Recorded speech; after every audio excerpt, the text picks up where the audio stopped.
guys? Today is going to be a preseason wrap-up from the New York Giants standpoint. I'm not going to wrap up any other team because I, quite frankly, don't care. But these past 4 games have been a struggle for the New York Giants. I really don't care if you win or lose the game, as long as I see some positive impact. From the defense, I'm not seeing much of anything, but there have been some flashes from our free agents, like JT Thomas. Stevie Brown made an interception yesterday, but it was a pop-up. It wasn't like he made a play on the ball.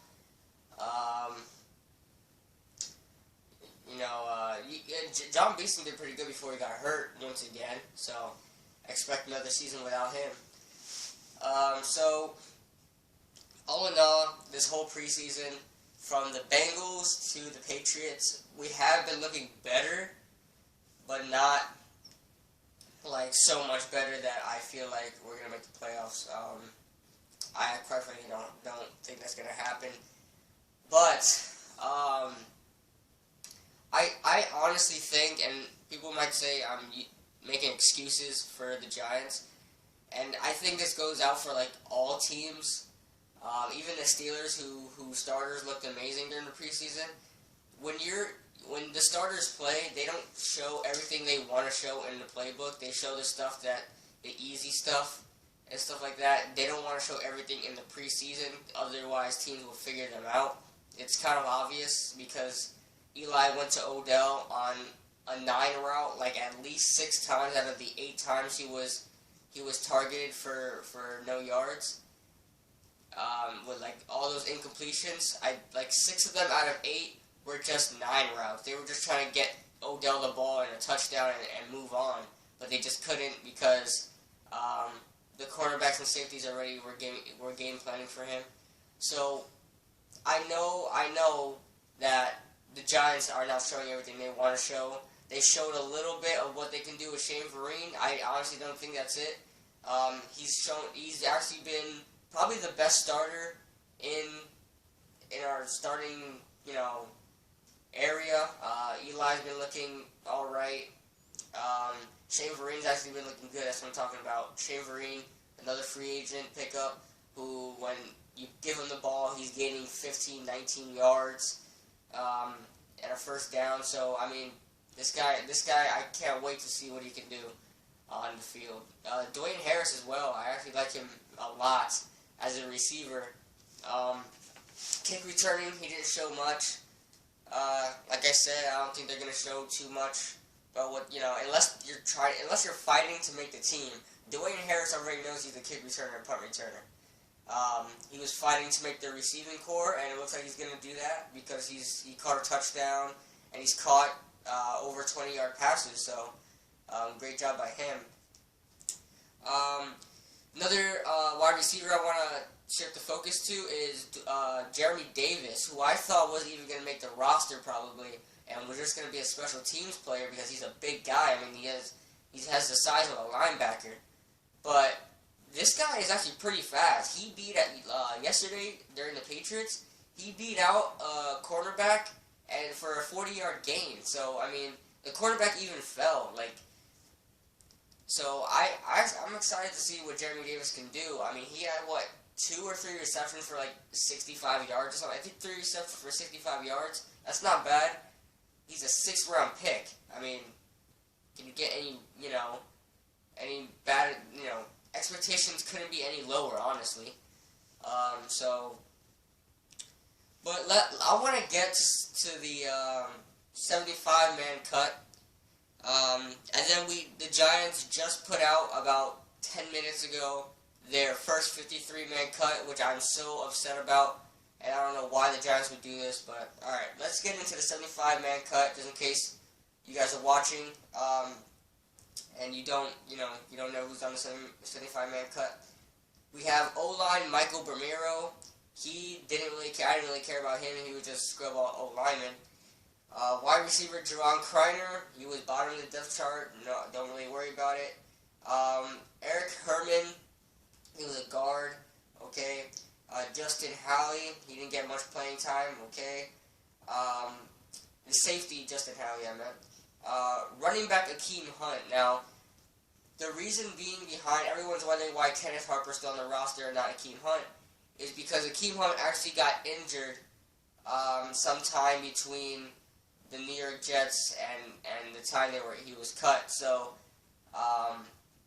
that's the reason why he wasn't able to make the roster. He actually got injured, and so they just waived him. So he's on the injured waive. He's not on the he's just being cut. He's on injured waive. So that's the reason why they had to get rid of Akeem Hunt and stick with Kenneth Harper. Kenneth Harper's definitely not making it. I'll tell you that. He did terrible during the Patriots game. Wide receiver Derek Johnson, we picked him up late in the preseason. I think it was after the first game or right before the first game. So we didn't really get to see much about him, so he got cut. Punter Robert Maloney, or Malone, whatever. Offensive lineman Brandon Mosley. He has been showing nothing. He's been injured all the time. So, defensive lineman Jordan Stanton. Didn't really see much of him, so doesn't matter. Defensive tackle Jimmy Staten, who we picked up from the Seattle Seahawks waived, and we actually just waived him. So, and tight end Will Tye. So, he didn't show much during the preseason, so don't worry about it. Now I want to get into the first cut to the 53-man roster. Punter Steve Weatherford. That's right, Steve Weatherford has been cut by the New York Giants. I know he's just a punter, but he is one of my favorite Giants on this team. He's full of life. He's actually pretty buff. I mean, the guy has a body of like a buff wide receiver. And I think if he wanted to play wide receiver, if he had good hands, he could do it. But, man, it sucks to see him go. He's 34 years old. He's pretty old. I don't know what team is really going to pick him up. But what makes no sense to me is we cut Robert Malone already. We already cut him. And, yeah, he's been doing better than Steve Weatherford. I get that. But, mind you, Robert Malone didn't even play all of last year. And Robert Malone is probably going to be our punter this year. Steve Weatherford is full of life, man. I follow him on Instagram, on Twitter. You know, he's a great guy, and he's really funny, and he's one of those punters that, like, he doesn't say he's just a punter. He actually affiliates himself with the whole football team, and the football team welcomes him. So, I mean, I don't know. I don't know what the Giants are going to do at punter. If they bring in Robert Malone, then do it, because he's actually been doing better. I think he bombed like a 67-yard punt during the preseason. I mean, that's pretty good to me. But we'll see. I hope we get Robert Malone, and I hope, I mean, what is Steve Weatherford? Why did they cut him? I honestly don't understand. I mean, he wasn't a bad punter. He was actually pretty good. He wasn't a bad punter. But, you know, that's that. I don't want to make this too long. I'll probably get this to 10 minutes. So, all in all, I mean, during the Bengals game, Giants did terrible. Only scored one touchdown, and that was from Orleans Darkwa with the second team. The Giants only scored one touchdown with the starters, and that was against the Jets. And I think that was their opening drive. Don't quote me on that. It was a Rashad Jennings 1-yard touchdown, so who cares? Eli Manning I mean, it looks terrible, but when does Eli Manning really look like he's going to shine in the preseason, like he's going to win a Super Bowl? I mean, when the Giants won the Super Bowl in 2011, 2007, they didn't go undefeated in their preseason, and they didn't, Eli Manning didn't throw like 6 touchdown passes. It wasn't that. It was, they don't show what they want to show in the preseason. No one really cares about the players themselves, unless you're trying to make the roster. The starters honestly don't care about the preseason. I can promise you that. So, Bengals did terrible. Jaguars look better. The Jaguars preseason squad, I'm not saying their regular squad, their preseason squad has actually been looking pretty good. I mean, They beat the Redskins, who were undefeated. The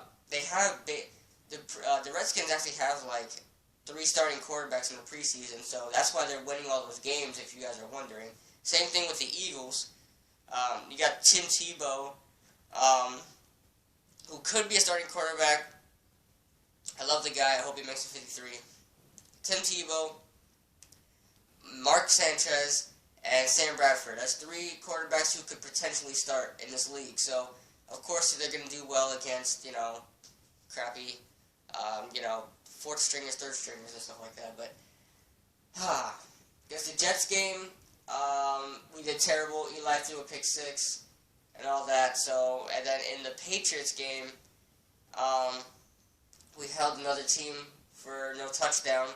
But, yeah, we couldn't score a touchdown. So, we had good red zone defense, but bad red zone offense.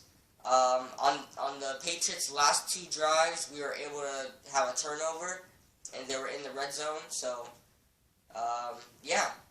Thank you guys for watching. I hope. By the way, my Week 1 predictions are going to come out on Tuesday. Football is finally back. Tuesday will be my football predictions, as it will be every week on Tuesday. Okay? Thank you guys for watching. I'll see you guys in the next video.